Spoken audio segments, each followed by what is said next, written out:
Hi everyone, this is our channel Around My Story. Please like, share and subscribe.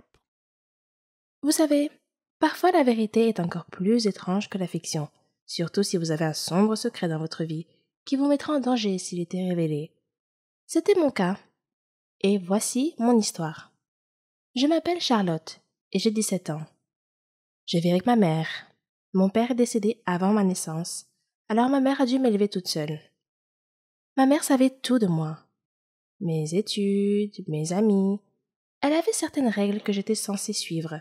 Par exemple, il était interdit de manger à l'extérieur, je ne pouvais pas être amie avec quelqu'un sans qu'elle sache tout sur lui avant, etc. Je trouvais ces règles assez paranoïaques, et je lui ai demandé pourquoi elle imposait de telles restrictions pour que je me fasse des amis. Elle m'a répondu simplement que de nos jours, on ne peut faire confiance à personne. Mais ce n'était pas une réponse très satisfaisante. Et quand je lui ai demandé ce que cela signifiait, elle n'a rien dit de plus. En grandissant, ces règles me déconcertaient encore plus, et je ne pouvais pas m'empêcher de me demander si elles avaient un rapport avec mon père, dont je ne savais rien.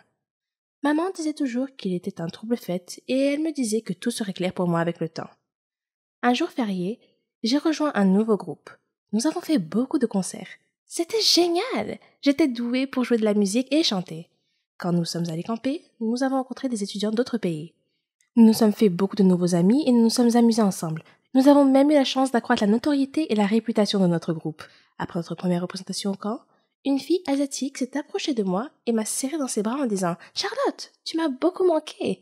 Prise au dépourvu, j'ai demandé « Est-ce que je te connais ?» Elle m'a encore surprise en disant « Tu ne me reconnais pas? Je suis Marie, ton amie !» J'ai souri et j'ai répondu « Tu dois te tromper. Je ne te connais pas. » Après avoir insisté sur le fait qu'elle était bien mon amie, elle s'est excusée et est repartie en courant rejoindre ses amis. Bizarre. Maintenant que j'y pense, j'ai souvent eu l'impression étrange que quelqu'un m'observait partout où j'allais. J'ai essayé de me débarrasser de ce sentiment à plusieurs reprises, mais je n'ai jamais pu. Je me disais simplement que ça devait être mon imagination. Ce soir-là, nous sommes tous allés faire une excursion dans la jungle. Il faisait très sombre. J'étais séparée du groupe et je me suis retrouvée seule, entourée d'arbres. J'ai appelé mes amis, mais personne ne m'a entendu. Soudain, je suis tombée sur quelqu'un. Une fille, semble-t-il, et je me suis excusée. Quand je me suis retournée pour la regarder, j'ai été choquée de voir moi-même, ou mon double. C'était comme si je me regardais dans un miroir. Qui es-tu? Ai-je demandé. Je suis Charlotte, a-t-elle répondu simplement. C'est impossible. Je suis Charlotte, dis-je avec assurance. Es-tu avec nous ici au camping? Oui, dit-elle. Je lui ai demandé quel était le chemin du retour vers le camping. Elle a indiqué une direction et nous sommes repartis. Alors que nous marchions, son téléphone a sonné. C'était son père. Il était inquiet pour elle et voulait s'assurer qu'elle allait bien. Nous sommes arrivés à nos tentes sans incident et j'ai dit « C'était vraiment agréable de te rencontrer, Charlotte. Je te verrai demain ?» Je ressentais une forte connexion avec cette fille pour une raison quelconque. Puis je me suis rendu compte que j'avais oublié mon sac et je suis allée le chercher. Et de nouveau, j'ai eu ce sentiment inquiétant d'être observée.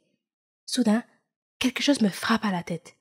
Quand je me suis réveillée, je me suis retrouvée assise dans une voiture entourée de personnes portant des lunettes de soleil et j'étais vraiment effrayée. « Qui êtes-vous » ai-je demandé.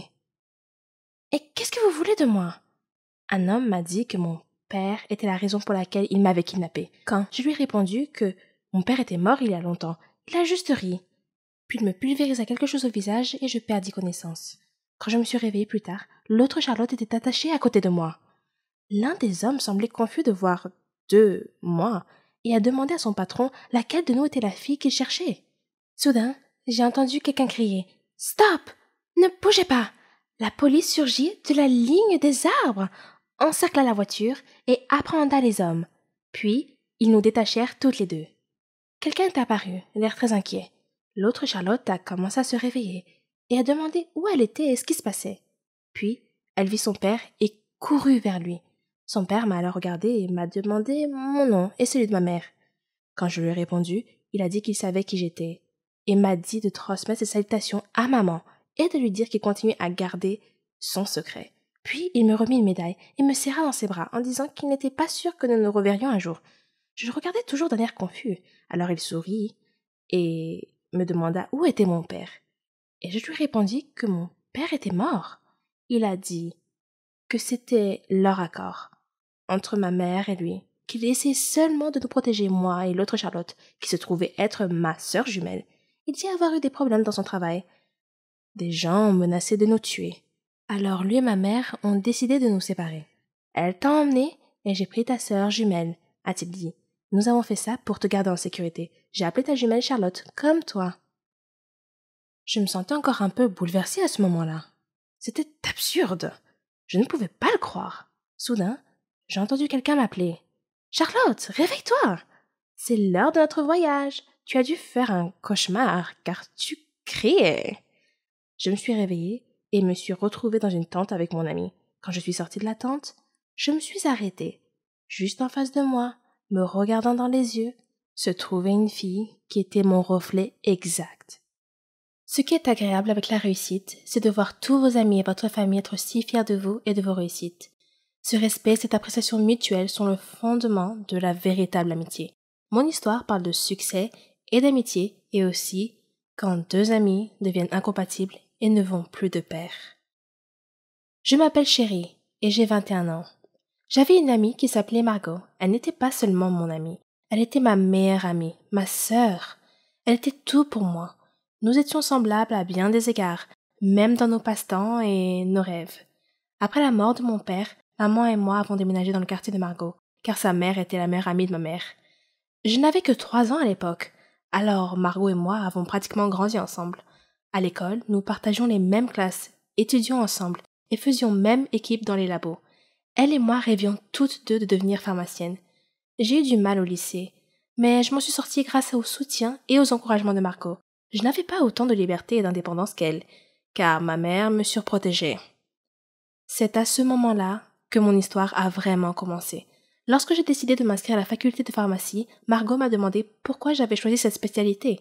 Je lui ai répondu que mon père était mort d'une maladie maligne, incurable, et que mon rêve était de trouver un remède à cette maladie pour sauver des vies. J'ai étudié dur et je me suis inscrite avec succès à la faculté de pharmacie. Margot était très heureuse pour moi et elle m'a promis de rester concentrée sur la découverte du remède contre la maladie mortelle que je cherchais si passionnément. Je lui ai demandé de rester à mes côtés à tout instant, ce qu'elle a fait avec plaisir. La faculté de pharmacie se trouvait à l'étranger, donc hors de mon pays. Je serais indépendante et libérée du contrôle étouffant de ma mère. Franchement, j'avais hâte d'y être. Margot et moi avons trouvé un endroit où loger près de la faculté, dans une auberge de jeunesse avec un groupe de filles de différents pays. Contrairement à moi, Margot a pu facilement se lier d'amitié avec elle. Nos études n'ont pas été faciles au début, mais nous avons travaillé dur et nous nous sommes débrouillés. J'étais tellement excitée de me plonger dans mes recherches et d'en apprendre le plus possible. J'interrogeais constamment les instructeurs et les médecins pour élargir mes connaissances. C'était mes débuts, et Margot est restée à mes côtés tout ce temps. Finalement, nous avons été diplômés de la faculté et avons entamé nos carrières. J'ai commencé dans une entreprise pharmaceutique et elle dans une autre. Nous étions maintenant des concurrentes en quelque sorte. Pour préparer mes recherches privées, j'ai loué un appartement près de mon entreprise. Margot a fait de même près de son entreprise. Elle me demandait toujours comment se passaient mes recherches. Elle savait que j'essayais de développer un antibiotique pour guérir la maladie mortelle de papa. Mais ce n'était pas facile, car le système immunitaire de l'organisme attaquait l'antibiotique et le détruisait avant qu'il ne puisse détruire les cellules malades. Je devais découvrir une substance neutre que le système immunitaire n'attaquerait pas, afin que le médicament puisse pénétrer dans l'organisme suffisamment loin pour trouver et détruire les cellules malades par des interactions chimiques. Mon premier travail de recherche a été rejeté. Mais j'ai continué à essayer, et à chaque tentative, je découvrais quelque chose de nouveau. À cette époque, Margot était également occupée par son travail. Un jour, elle m'a appelée. Elle pleurait parce qu'elle avait été renvoyée de son travail. Il l'accusait d'avoir volé une étude importante. Je lui ai dit qu'elle était tellement compétente dans son travail qu'elle ne devait pas être triste, mais plutôt essayer de trouver un emploi dans mon entreprise. Je lui ai dit que je la recommanderais à mon directeur. Elle m'a serré dans ses bras et m'a beaucoup remerciée en disant « Tu es vraiment la meilleure amie du monde, chérie !» Le lendemain, j'ai parlé de Margot à mon directeur et lui ai dit qu'elle cherchait un emploi et qu'elle attendait dehors. Il lui a fait passer un entretien et lui a donné un emploi. J'étais tellement heureuse qu'elle et moi travaillions dans la même entreprise. Margot a continué à me poser des questions sur mes recherches et je lui ai donné des nouvelles de temps en temps. J'hésitais à lui en dire trop, mais après tout, c'était ma meilleure amie. Alors, je l'ai invitée chez moi pour lui parler de mes recherches. Margot n'était pas aussi heureuse que je le pensais d'entendre parler de mes progrès, mais je me suis dit que c'était à cause de son récent licenciement. Mes recherches personnelles prenaient tout mon temps. Elles étaient même plus importantes que mon travail.